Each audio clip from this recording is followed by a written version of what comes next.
Okay, good afternoon, everyone, and welcome to this special live discussion in observance of World Glaucoma Week. Today is actually World Glaucoma Day, and this year's theme is Uniting for a Glaucoma-Free World, to remind us that early detection and treatment are key to preventing vision loss from this disease. Today's session is sponsored by Trinidad Eye Hospital. So now we'll have a word from our sponsors. When we started our eye care journey, our goal was to make high quality eye care available to all. We are committed to the continuous development of a comprehensive eye care service.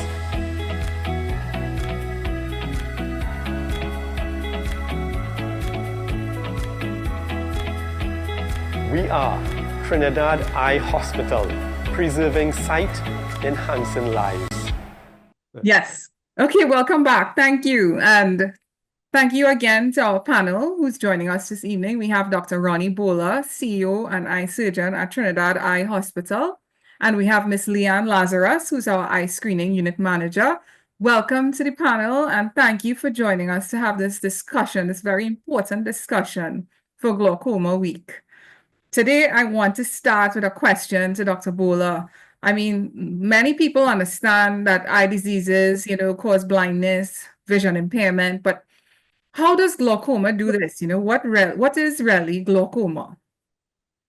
So glaucoma, when we see patients in the clinic, what's happening in glaucoma is the optic nerve either appears damaged when we see you, or progressively becomes more and more damaged over time. So it really is a progressive optic neuropathy, optic nerve damage over time. We think in the majority of patients we see, and we know that it's related to the eye pressure. So for some reason, when the eye pressure goes up, it affects either the blood supply or the nerves themselves as they exit in the eye through the optic nerve. They get damaged. And if we lower the eye pressure, then that seems to protect the eye from the damaging effects of the eye pressure on the nerve. So that's the most common type of glaucoma we see. It's called primary glaucoma. Thank you. That really does explain a bit more. How does this theme of uniting for a glaucoma-free world really come into play? We're talking to the public about this disease, and it sounds like something, that people may not understand fully. So how does uniting for this glaucoma-free world really help? What can people do to actively participate in this disease prevention? Well, one of the things that we want to do in this week is really let everybody know they have a role to play. Not only the healthcare practitioners, the optometrist, the ophthalmologist, but also you, the patient, your relatives, people who may be unaware. We want you to make them aware. We want you to be part of the group that educates, make people aware, make people know that this disease needs to be screened for or to be looked for, and timely intervention can really make the difference. Right. Thank you. That's such an important message. Sometimes we get these pieces of information and we don't really pass it on. So today's session is really about getting people equipped with this information about glaucoma so they could advise their relatives and their friends to have their eyes screened. And Leanne, I know you had a team that does screening out in the community at Trinidad Eye Hospital. What have you noticed about this disease when you're screening the population out there? So in terms of the population, not a lot of people are actually aware of what glaucoma is. So we do tend to spend a lot of time trying to educate participants about what glaucoma is and your risk of developing it. So That would be the major thing that I would notice. And especially when we look in, a lot of times people that we see that may be at risk for glaucoma, a lot of times their vision present normal. They say they have no issues. So again, screening is a very big part of it.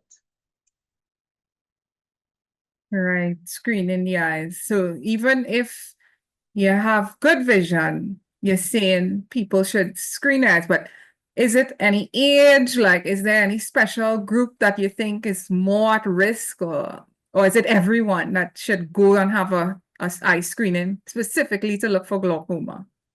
I think everyone should have an eye screening, but there is a particular group of people that are at higher risk. So if you're over 40, if you are African descent, if you have a family history of glaucoma, if you are diabetic, had any kind of eye injuries before, all those, that particular group of persons need to invest heavily in screening and making sure they come for their annual tests. Is very important for them.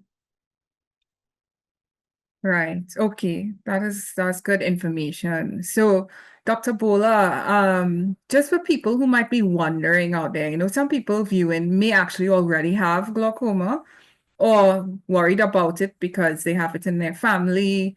What are some of the treatment options available for this disease?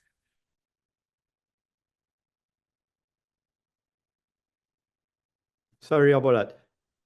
The treatment, well, before I talk about that, I really like the discussion that Leanne brought up there, where she was talking about the risk factors. And, just to underline what she is saying, it's really, really important for patients or people to know that this disease is really common as you get older. So it's really important what Leanne is suggesting there, that you get your eyes looked at.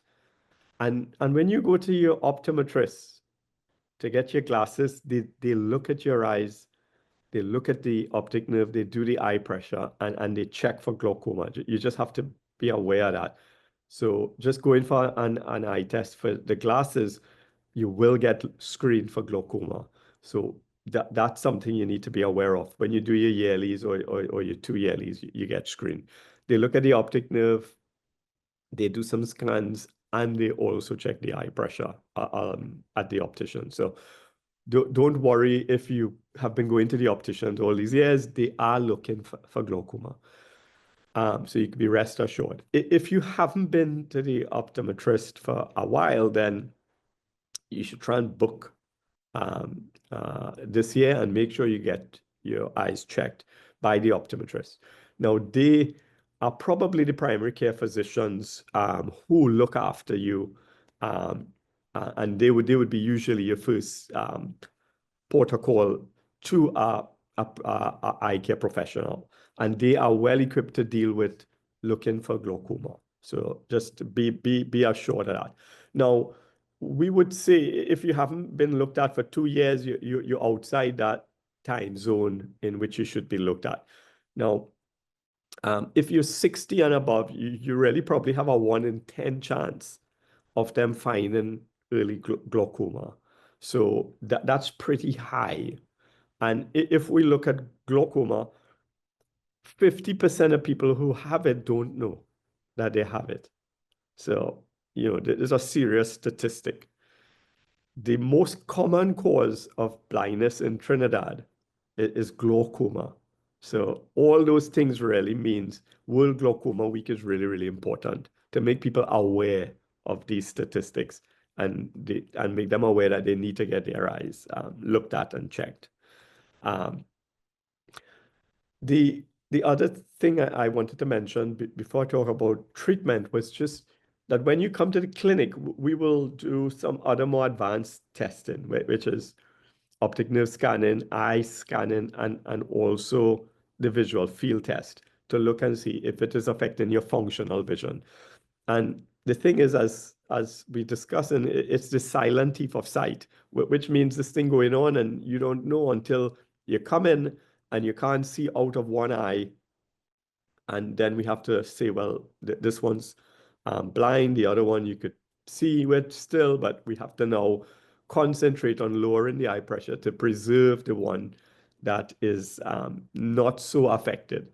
So it usually affects one eye a little more than the other. And that's how the disease normally presents to us in the late stage, where one's gone and the other one's pretty much on the way, and we have to stop it. And how do we stop that? I mean, that's the question. What you've lost, we can't bring back, which is the problem. So that's why Leanne's screening is vital to the fight against glaucoma, because she heads a screening team that goes out into the community, and she'll tell you, she'll pick up 1 in 3 patients being sent to me in the clinic is most likely they're worried that the patient might have glaucoma, and we have to check and dig deep to try and figure out if they have it. If we do suspect you have it, the new or the latest treatment for glaucoma, first line is laser treatment. So we used to do drops as first line for everybody, and now the new guidelines suggest that we should be doing a laser treatment called selective laser trabeculoplasty for open angle glaucoma or primary glaucoma, like we're talking about here, which is the most common cause. And we do a laser, and this laser causes the trabecular meshwork to open up. So the problem with glaucoma is over years, the trabecular meshwork gets clogged up. It's like a sink. If you keep washing and you have food stuff, eventually the draining system would get a little clogged up if it is like a sieve or something like that. So the drainage system in the eye is called the trabecular meshwork, and it's a meshwork. So you can imagine over time it gets a little bit clogged, and what happens is the eye pressure goes up because you're not draining through this trabecular meshwork fast enough. And the laser, what it does is it targets the trabecular meshwork and opens up the trabecular meshwork. And that increases the outflow of aqueous humor from the eye or the eye fluid, and that reduces the eye pressure. And that's how the laser works. The laser is painless, is quick, simple to perform, has a high success rate, and you don't need to use drops. Not all the time, just most of the times. Nothing is 100% foolproof, but it is the recommended thing nowadays by all the glaucoma societies as first line. We still have to use drops in patients. We have a caveat of drops that we could choose from to lower the eye pressure, and that usually now goes hand in hand with the laser as first line. And then after that, we have other treatments, some of them surgical, and otherwise. Wow. Okay, thanks, Dr. Bhola. That's a lot of information that I'm sure people are learning for the first time, and some of it could sound a little bit scary when you hear laser. And I mean, I just want to bring Leanne back into discussion. When you go out there in the community and you're educating the public about this disease, and you're letting them know that there are options available, do you think they comply with the advice? I mean, I know people may not take it as seriously as you said. Sometimes there are no symptoms. And what do you think the follow-up is like? If you advise a patient that they should be checked, do you think they go and they get checked and they get their treatment sorted out? Or are they afraid? Are they afraid? That's my question. They are afraid. So usually what we will see is if they are given a particular drop, let's say they went to their appointment, they're on a drop, they will continue going back to the pharmacy, they'll get that same drop. They don't go back for their checkups. They don't check to make sure that it's working. They just continue that treatment for however long they think they should be doing it for. And then you have the other group, which will use it for a little while. They will say they're feeling better, and then years will pass. They'll come back for screening, and then we realize that the disease has progressed. So there are kind of two lanes that we usually see, but I would say adherence to protocol, it's low in a lot of people that we screen. So we usually take the time to make sure that we talk to patients about making sure they take their medication as prescribed and also coming in for their regular scheduled appointments, and the importance of doing this because the doctors are there to guide them and make sure that whatever it is, whatever treatment they're on is working for them. And they need to remember that those guidelines are there for a reason and they have to come into clinic and do their screenings on a regular basis.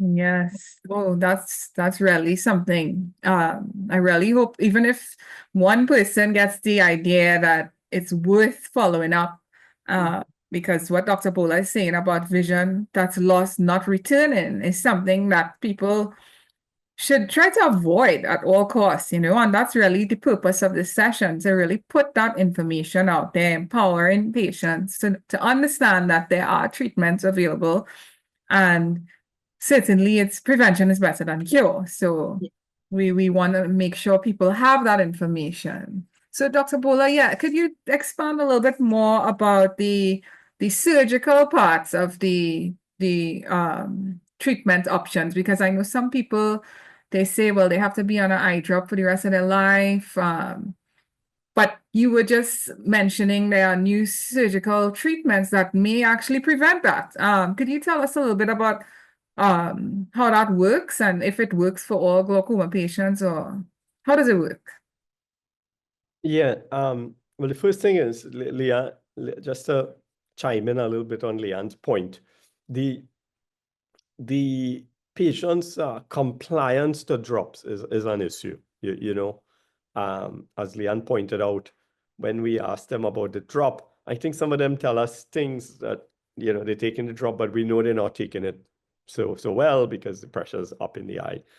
And those who taking it is a smaller number than really we think. So we estimate at least 1 in 3 not compliant to the drop from the clinics.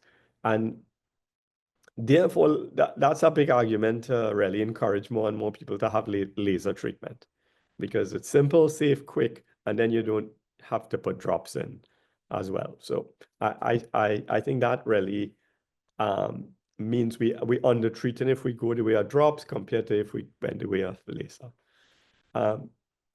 So technology is really improving and helping us to manage this condition better, and we see it in glaucoma.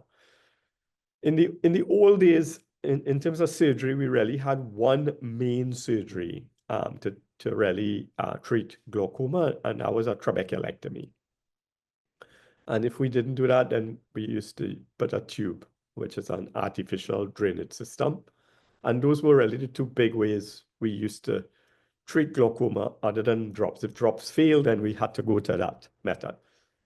Nowadays, which is within the last 10 years or so, there is more modern surgery to manage glaucoma, and that is in a big group called MIGS, micro-invasive glaucoma surgery. And what we do in that surgery, in the MIGS surgery, is that we target the trabecular meshwork. We go in, we open up the meshwork, or we use little devices within the meshwork to increase the flow of the aqueous humor or the eye fluid from the inside of the eye into the outflow channels.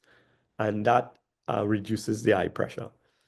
And for the last year or so, the Trinidad Eye Hospital has been doing mixed procedures at its clinics for patients with glaucoma with good effect. And we usually try and target the patients who are going to have cataract surgery or some other intraocular surgery and encourage them to have a mixed procedure if they're on drops. So we try to get them off the drops.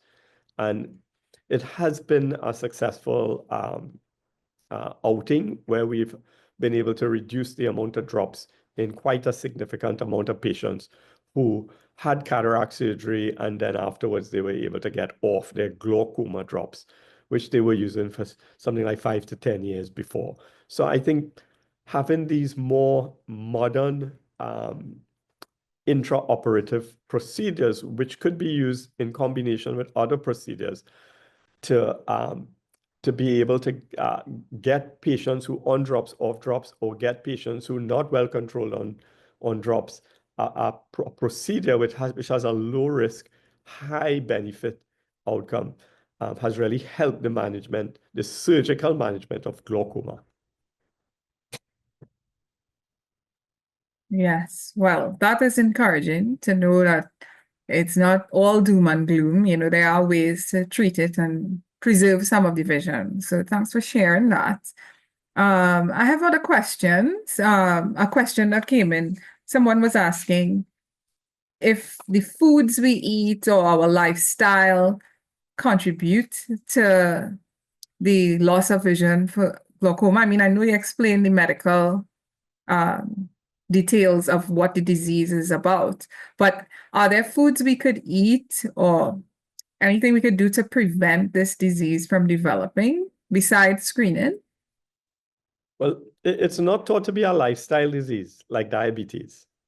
And you know that's the hard part about glaucoma.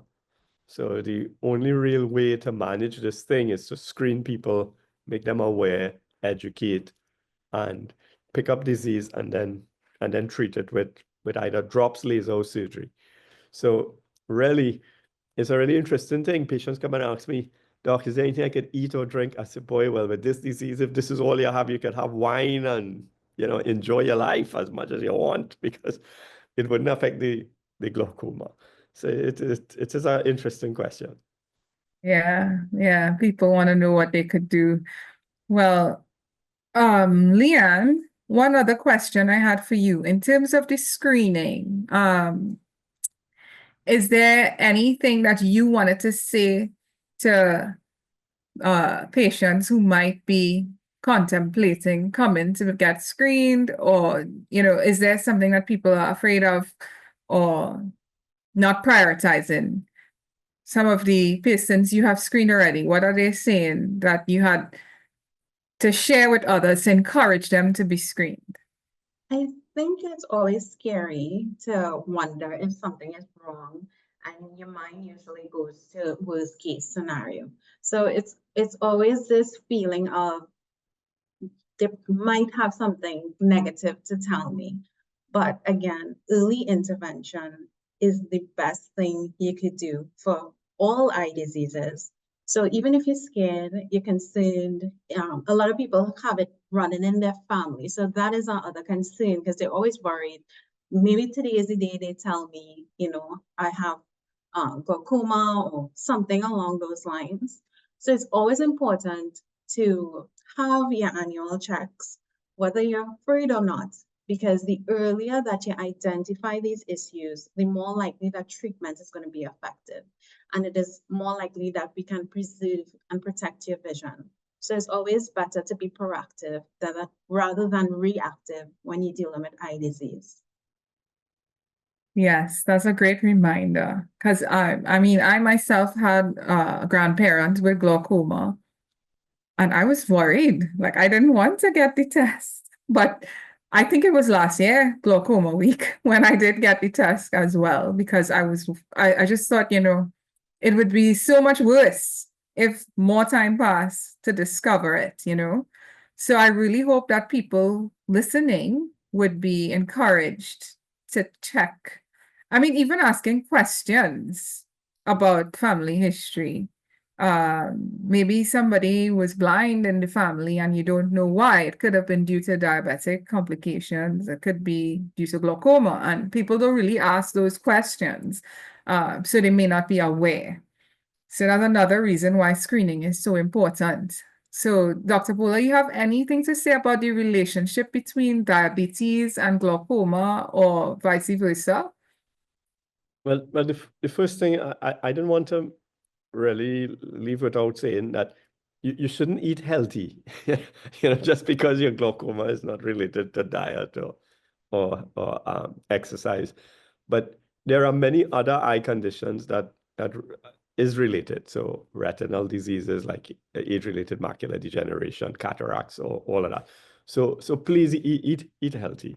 Eat healthy for the eyes means you eat green leafy vegetables, you eat your different colors, vegetables, and different colors fruits as well. And that would give you the antioxidants really to protect your eyes as best as you can. So just be aware of that. The other point was I was thinking about while you were chatting was that screening is painless. So, if people worried, oh, something going to stick me in the eye, it's really a photographic screening system that Leanne, her team runs, where they take photos of the retina and the optic nerve, and we're able to tell if the optic nerve is healthy, if it might be one that needs further testing, and they do the pressure testing as well, which also is painless. Even kids have it, so you could tell how painless it is. So don't feel the screening is something that would it's not an injection. It has nothing to do with that. It's really just pictures of the eye.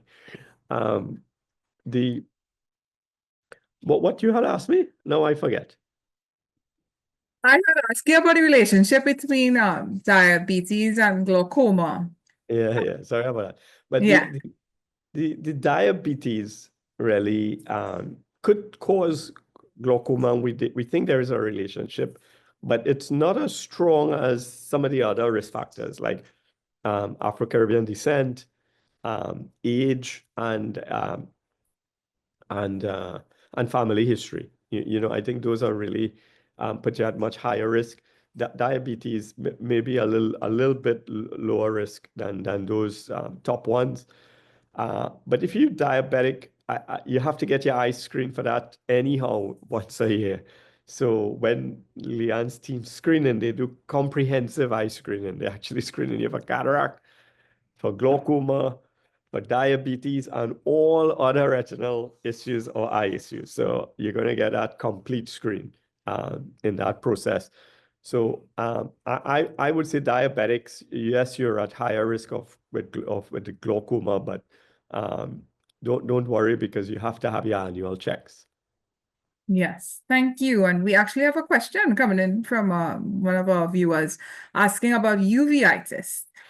If that person is a patient with uveitis, is this something that can turn into glaucoma?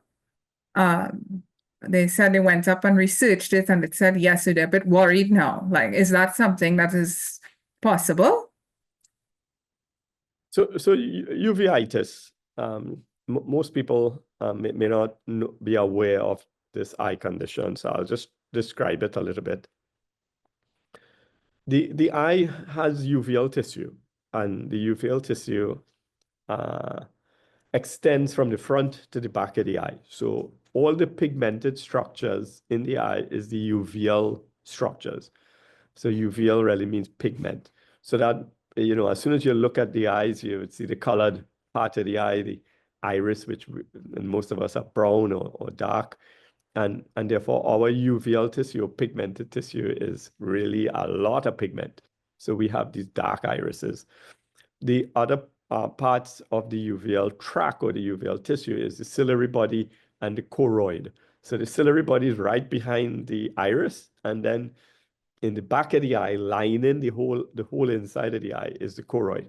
So you could get uveitis in the front of the eye, which is called anterior uveitis, or iritis, which is the iris getting inflamed.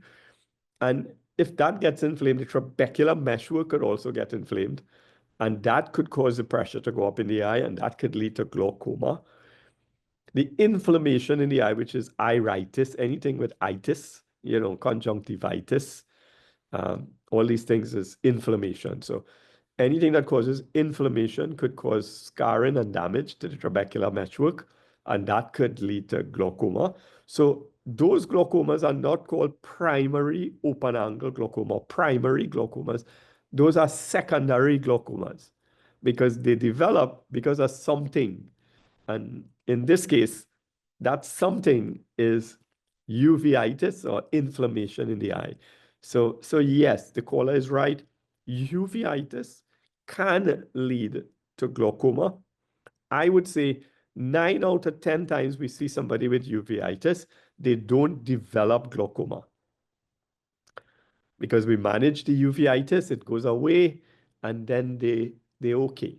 And then they might come back because it's sometimes recurrent uveitis, come back again, we manage it again, and then they're okay.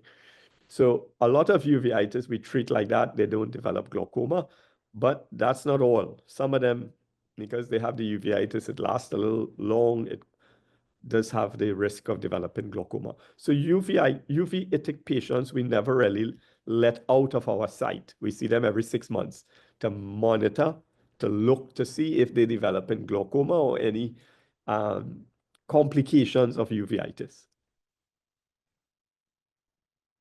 Wow, that's very interesting. I certainly learned about uveitis and glaucoma. I didn't know they were so closely related. So thank you for that response. We have one more question asking, how do surgeons decide between laser procedures versus minimally invasive glaucoma surgery? So the laser is done in the clinic. So it's a very minimal, it's not a surgical procedure like a MIGS. A MIGS means we have to enter the eye, which is cut, and go into the anterior chamber. So there's more risk if you're doing a surgical procedure than the laser. So that's why laser became first line, because it has such low risk. Well, the way I see it as a surgeon who do a lot of high-risk surgery, I would say laser is almost no risk, because we do hundreds of lasers.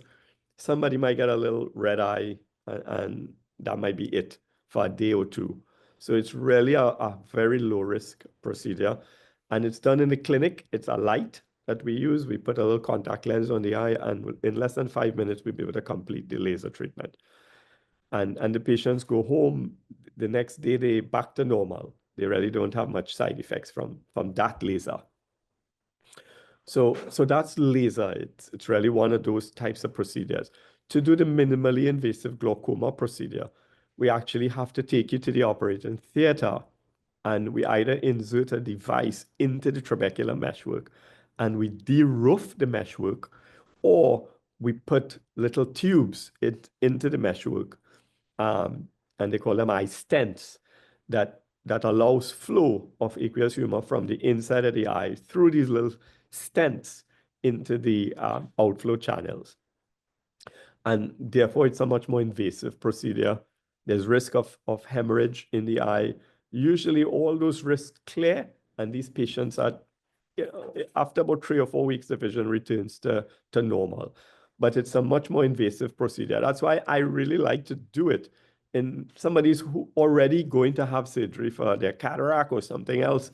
I usually give them it as an add-on procedure, because I think they're already going to have the risk of surgery, and this makes sense. Let's get your pressures down and get you off drops. Wow. Well, it's really comforting to know that treatment is available here in Trinidad for glaucoma. Some people may not be aware that there's such advanced treatment available right here in Trinidad. In the past, how many years ago, people think you have to go abroad for everything, but to hear that technology has advanced and it's available right here in Trinidad, I feel like that's a real, it's a real forward movement for medical care here in Trinidad. So thank you for explaining that. And also to have screening, the proactive side, where you're trying to prevent people needing treatment. Education is so important so that people manage these things. I mean, nobody wants to have a surgery in their eyes. So the more people we could get to get screened would actually reduce the likelihood of having to go through surgical procedures. But certainly it's encouraging to know that glaucoma is effectively managed right here in Trinidad. So thank you both for your contributions on this conversation. I don't know if, Leanne, would you like to say anything before we close? Anything you wanted to share before we get to the end of this meeting? Very interesting discussion so far. I just wanted to say again, screening is very, very important. Whether or not you're experiencing any vision loss, whether or not you're aware of any family history of any issues, whether or not you take your health seriously, screening is very, very important.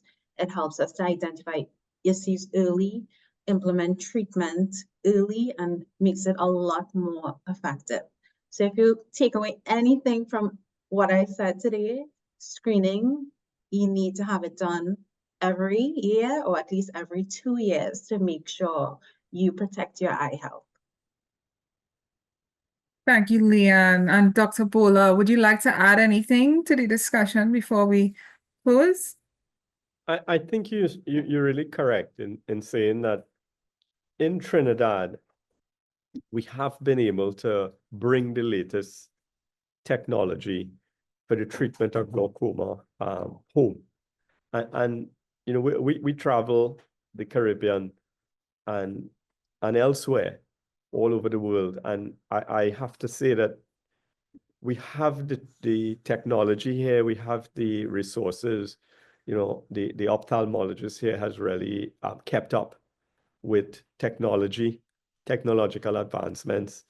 We have the machinery, we have the technological knowledge here. And that's really great for a population to be able to have.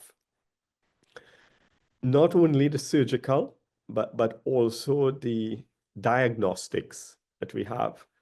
Second to none. In these clinics I see at the eye hospital, I don't think there's anything that we could do to assess eyes in a more detailed way and manage glaucoma, cataracts, and other diseases. MIGS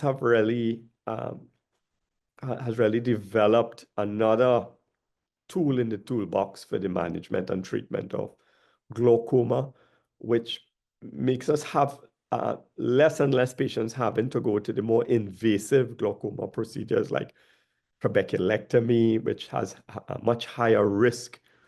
Patients always seem to have a little reduced vision after that, and also the valves, which have more risk, just like the trabeculectomy. So it's really is a ray of light for us to be able to have these new procedures and to be able to perform them in this population of people. So thank you for bringing that point up. Thank you, Dr. Bhola, and thank you for reassuring us that glaucoma is something that can be managed. Thank you for sharing all that you all have shared this afternoon. Just to leave our viewers with some takeaway points, glaucoma is irreversible. However, early detection is key and can really save your vision from deteriorating over time. Getting screened is imperative. And if you are at risk with family history, there's even more reason to get that checkup. And also having that additional comfort that there are modern treatments and glaucoma can be managed right here in Trinidad and Tobago effectively is something that we really are grateful to learn at this evening's conversation. So I want to thank everyone who has joined on, asking questions, and really allowing us to learn a lot about this disease during this glaucoma week. So remember to schedule your eye exams and really equip yourself, because prevention is really, truly better than the cure.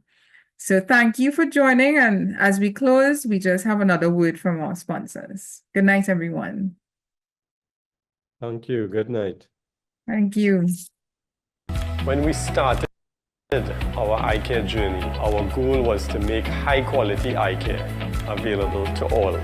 We are committed to the continuous development of a comprehensive eye care service.